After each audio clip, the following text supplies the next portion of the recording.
దర్శించుమయ్యా. మన ప్రభువైన రక్షకుడైన యేసుక్రీస్తు పరిశుద్ధ నామములో మీ అందరికీ శుభములు తెలియచేస్తున్నాను. మీరందరూ ప్రభు యొక్క కృపను బట్టి క్షేమంగా ఉన్నారని ఆశిస్తూ ఉన్నాను. ఈరోజు బలపరిచే వాక్యము మార్కు సువార్త 5వ అధ్యాయము 22వ వచనము. ఆయన సముద్ర తీరమున ఉండగా సమాజ మందిరపు అధికారుల్లో యాయిరు అని ఒకడు వచ్చి ఆయనను చూచి ఆయన పాదముల మీద పడి, యాయిరు అనే సమాజ మందిరపు అధికారి యేసుక్రీస్తు ప్రభువారి యొద్దకు వచ్చిన విషయాన్ని ఈ రోజున మనము జ్ఞాపకం చేసుకుంటూ ఉన్నాం. సమాజపు మందిరపు అధికారిగా ఉన్నప్పటికీ తన కుమార్తె చావు బతుకుల్లో ఉన్నదని, యేసుక్రీస్తు ప్రభువారు బాగు చేస్తాడనే స్థిరమైన విశ్వాసంతో యేసు ప్రభువారి యొద్దకు వచ్చినట్లుగా ఈ రోజున మనము జ్ఞాపకం చేసుకుంటూ ఉన్నాం. నిజముగా అధికారి అయినప్పటికీ ఒక సామాన్యమైన విశ్వాసిగా ఆయన వద్దకు వచ్చాడు. ఆయన్ను చూచాడు, ఆయన పాదముల మీద పడ్డాడు, నిజముగా తగ్గించుకున్నాడు. ఆయన సన్నిధిలో ఆయన పాదాల మీద పడి బ్రతిలాడిన విషయాన్ని జ్ఞాపకం చేసుకుంటున్నాం. నా చిన్న కుమార్తె చావనయ్యున్నది, అది బాగుపడి బ్రతుకున్నట్లు నీవు వచ్చి దాని మీద నీ చేతులు ఉంచవలని ఆయనను మిగుల బ్రతిమాలు కొనగా, నిజంగా అతడు ఎంతగానో ప్రభుని బ్రతిమిలాడినట్లుగా మనము జ్ఞాపకం చేసుకుంటూ ఉన్నాం.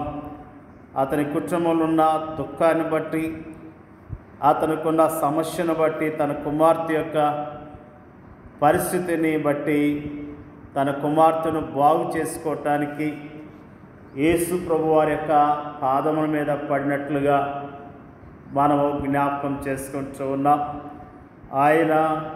ఆయన త్రోసివేసే దేవుడు కాదు. ఆయన వద్దకు వస్తే ఆయన సహాయం చేస్తాడు. ఆయన అంటున్న మాటల్లో, నా యొద్దకు వచ్చువాడిని నేనేమాత్రమో త్రోసివేయను అని ఆయన తెలియజేస్తున్నాడు. ఆయన నిజముగానే ప్రేమించే దేవుడు, కనికరం గలవాడు, దయ గలవాడు. కాబట్టి మరి యేసుక్రీస్తు ప్రభువారు యాయిరు ఇంటికి ప్రయాణమై వెళ్ళినట్లుగా దేవుని యొక్క వాక్యము స్పష్టంగా తెలియజేస్తున్నది. ఆయన ప్రయాణమై వెళ్తుండగా యాయిరు ఇంటి దగ్గర నుంచి కొంతమంది వచ్చి, నీ కుమార్తె చనిపోయినది, నీవొక బోధకుని ఎందుకు శ్రమ పెట్టుదు అనిరి.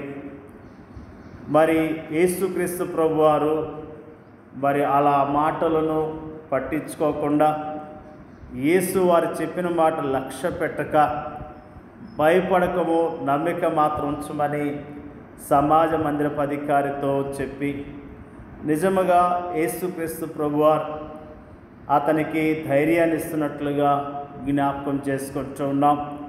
తన కుమార్తె చనిపోయిందని ఎంత దుఃఖపడ్డాడో, ఎంత ధైర్యం కోల్పోయిన వ్యక్తిగా ఉన్నాడు. ఆ వార్త విన్నప్పుడు ఆ యాయిరును యేసుక్రీస్తు ప్రభువారు ఎంతగానో ధైర్యపరిచినట్లుగా, అతనికి ధైర్యాన్ని ఇచ్చినట్లుగా మనము జ్ఞాపకం చేసుకుంటూ ఉన్నాం.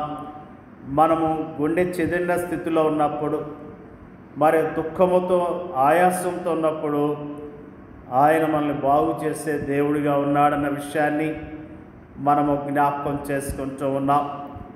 యేసుక్రీస్తు ప్రభువారు మరి ఆ యాయిరు ఇంటికి ప్రయాణమై వెళ్ళినట్లుగా వాక్యం తెలియజేస్తున్నది. పేతురు, యాకోబు సోదరుడు యోహాను వారిని తప్ప మరి ఎవరినైనాను తన వెంబడి రానియక సమాజ మందిరపు అధికారి ఇంటికి వచ్చి వారు గొల్లుగా ఉండి చాలా ఏడ్చుచూ ప్రలాపించు ఉండట చూచి అక్కడ ఎంతగానో గొల్లుగా ఏడుస్తూ ఉండటాన్ని ప్రభువారు చూచాడు. లోపలికి పోయి మీరేలా గొల్లు చేసి ఏడ్చుచున్నారు, ఈ చిన్నది నిద్రించున్నదే కానీ చనిపోలేదని వారితో చెప్పెను. అందుకు వారు ఆయనను అపహసించరి. యేసుక్రీస్తు ప్రభువారు బాగు చేసేవాడు, మరణించిన వారిని బ్రతికించేవాడు, మృతులను సజీవులుగా చేయగల దేవుడు, రోగాలతో ఉన్న వారిని బాగు చేసేవాడు. యేసుక్రీస్తు ప్రభువారి యొక్క శక్తిని ఎరగక, ఆయన గొప్పతనాన్ని ఎరగక అనేకులు యేసుక్రీస్తు ప్రభువారిని అపార్థం చేసుకున్నారు. యేసుక్రీస్తు ప్రభువారు ఆ ఇంటిలోనికి వెళ్ళి ఆయన అద్భుతాన్ని జరిగించినట్లుగా మనము జ్ఞాపకం చేసుకుంటున్నాం. అయితే ఆయన వారందరినీ బయటికి పంపివేసి ఆ చిన్నదాని తల్లిదండ్రులను తనతో ఉండువారిని వెంట పెట్టుకొని ఆ చిన్నది పరుండి ఉన్న గదిలోనికి వెళ్ళి ఆ చిన్నదాన్ని చేయి పట్టి తలి తకుమి అని ఆమెతో చెప్పెను. ఆ మాటకు చిన్నదానా లెమ్మని నీతో చెప్పుచున్నానని అర్థము. వెంటనే ఆ చిన్నది లేచి నడవసాగాను. ఆమె 12 సంవత్సరముల ప్రాయం గలది. వెంటనే వారు బహుగా విస్మయమొందిరి. జరిగినది ఎవరికీ తెలియకూడదని ఆయన వారి గట్టిగా ఆజ్ఞాపించి ఆమెకు ఆహారం పెట్టుడని చెప్పెను. యేసుక్రీస్తు ప్రభువారు యాయిరు కుటుంబంలో గొప్ప అద్భుతాన్ని జరిగించాడు. యాయిరు దుఃఖముతో ప్రభు యొద్దకు వచ్చాడు, కన్నీళ్లతో ప్రభు యొద్దకు వచ్చాడు, ఎంతో సమస్యతో వచ్చాడు.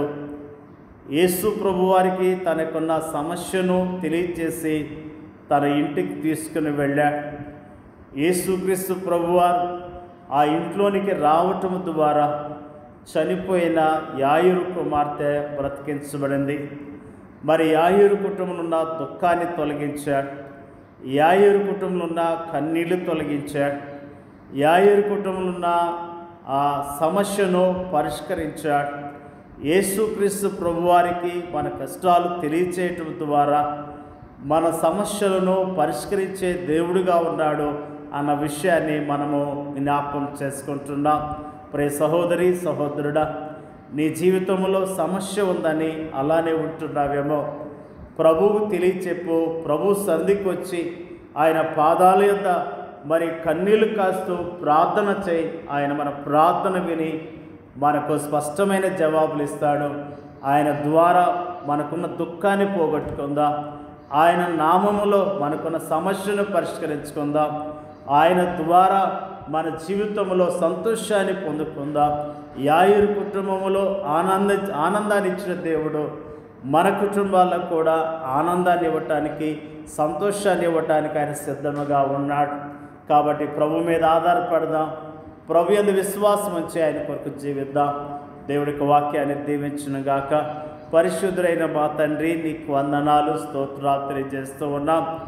యాయిరు యొక్క కుమార్తె ఆయా చావు బతుకుల్లో ఉన్నప్పుడు మరి యాయిరుని ఎద్దకు వచ్చిన విషయాన్ని మాకు జ్ఞాపకం చేసిన విషయాన్ని బట్టి స్తోత్రాలు తెలియజేస్తూ ఉన్నాం. యాయిరుని ఎద్దకు వచ్చి మరి నిన్ను చూచి సాగిలపడి సమస్యను మరి చెప్పినప్పుడు ప్రభువా, అతని ప్రార్థన ఆలకించి అతని ఇంటికి వెళ్ళి చనిపోయిన ఆయన కుమార్తెను బ్రతికించిన విషయాన్ని మాకు జ్ఞాపకం చేసావు. ప్రభువా, నీకు వందనాలు తెలియజేస్తూ ఉన్నాం. ప్రభువా, నిన్ను చేర్చుకోవటం ద్వారా, నీ యందు విశ్వాసం ఉంచడం ద్వారా అద్భుతాలు, ఆశ్చర్యకార్యాలు జరిగించే దేవుడివై ఉన్నాం. నీకు వందనాలు తెలియజేస్తూ ఉన్నాం. ప్రభువా, నీ సన్నిధిలో మాకున్న సమస్యలను పరిష్కరించుకోవటానికి మీరే మా కృపను మెండుగా దయచేయండి అయ్యా. నీకు స్తోత్రాలు. వాక్యం వింటున్న ప్రతి ఒక్కరిని జ్ఞాపకం చేసుకోండి అయ్యా. నీకు వందనాలు. వారికి ఉన్న సమస్యలను పరిష్కరించండి, వారికి ఉన్న దుఃఖాన్ని తొలగించి, వారికి ఉన్న సమస్యల్లో ఉన్న ఇబ్బందిని తొలగించి ఆదరించమని ప్రార్థన చేయించున్నాం తండ్రి. నీకు వందనాలు. మరి ముఖ్యంగా ప్రార్థన చేయించున్నాం అయ్యా, మరి మా దేశంలో ఉన్న ప్రజలను మీరు కరుణించండి ప్రభువా. ఎంతోమంది నీ నామం తెలియక ఉన్నారు ప్రభువా. నువ్వు రక్షకుడు అని, దేవుడు అని తెలియక ఎంతోమంది చీకట్లు ఉన్నారు ప్రభువా. వారిని ఎద్దకు రావటానికి, నీ అందు విశ్వాసం ఉంచడానికి, నీ నామములో రక్షణ పొందటానికి మీరే సహాయం చేయండి అయ్యా. ప్రార్థన చేస్తున్నాం అయ్యా. మరి ఆయుర్లాగా అనేకులు నీ వద్దకు రావటానికి, నీ దగ్గరకు వచ్చి సమస్యలను పరిష్కరించుకోవటానికి మీరే కృప దయచేయండి అయ్యా. ప్రార్థన చేస్తున్నాం. మా దేశంలో ఉన్న నీ పరిచయం చేసిన సేవకులందరినీ బలపరిచి నీ సేవలో బలంగా వాడుకోమని యేసుక్రీస్తు నామములో అడుగుచున్నాం తండ్రి. ఆమేన్.